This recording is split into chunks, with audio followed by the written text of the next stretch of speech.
Hello, my name is Nathan Morales. This is vlog 2, The Power of Vulnerability. And so, in this talk, in one of the TED Talks, there were a few points that were pointed out. There was shame, vulnerability, worthiness, heart, and some other different things that she talked about. And so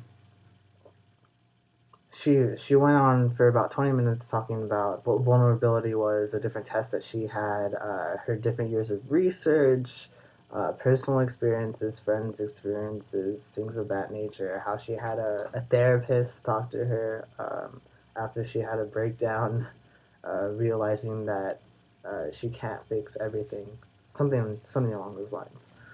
Um, and then there was also a paper that we had to read, we had a choice between 3 papers, and I decided to choose. Um, I, I I'm not a terrorist, but I'm Islamic, or something along those lines. Anyway, I'm going to start off with vulnerability. So, in one of her points, she talked about connectivity and how shame means that you're not worthy of a connection. When you feel shame you that you personally feel that you aren't worthy to maybe to hang out with someone because you're ashamed of it. Um, I kind of don't believe that.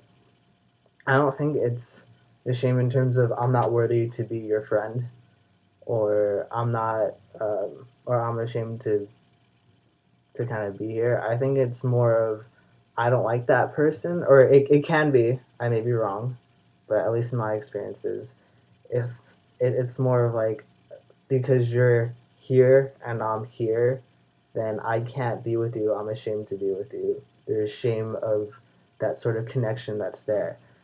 So maybe it's not just not being worthy of the connection from the person who feels the shame, but maybe it's not worthy of having the connection because that person may be lower than you. In an instance, I may be wrong, but that's how I feel when I kind of heard her. I was like, what?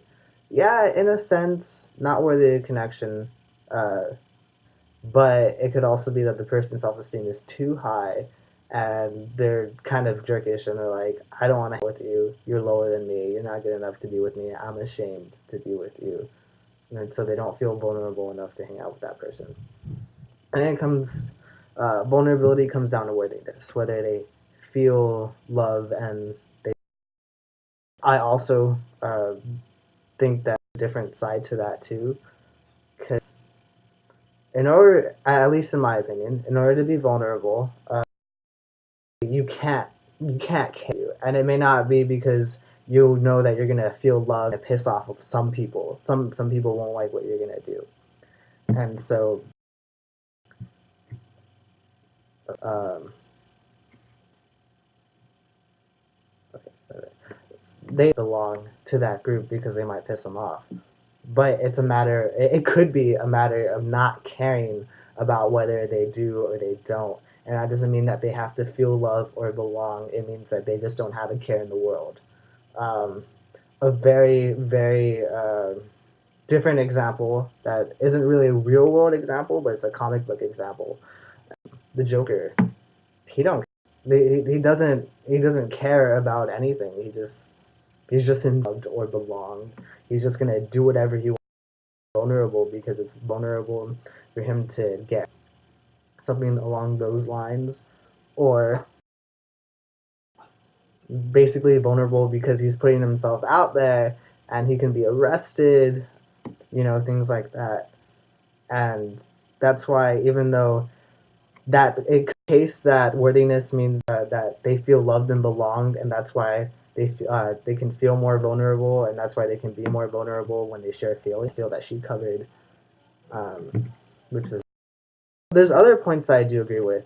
You vulnerability, you numb everything else, and that's kind of true in the sense that you can't really numb one emotion. You kind of numb everything. So let's say I don't want to feel angry today. I'm going to put that aside. I'm not going to be angry.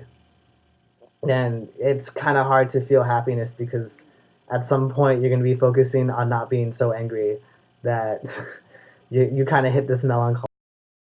It's possible. All right, next 5 minutes is hold on. It's I am I swear, I had it right here and now it has just disappeared. Yes, I follow Islam, but I am not a terrorist.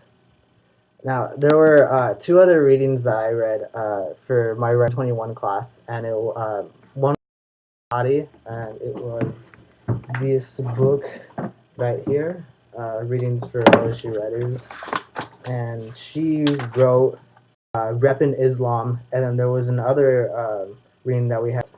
I may have pronounced that wrong. I apologize. But those two basically talked about how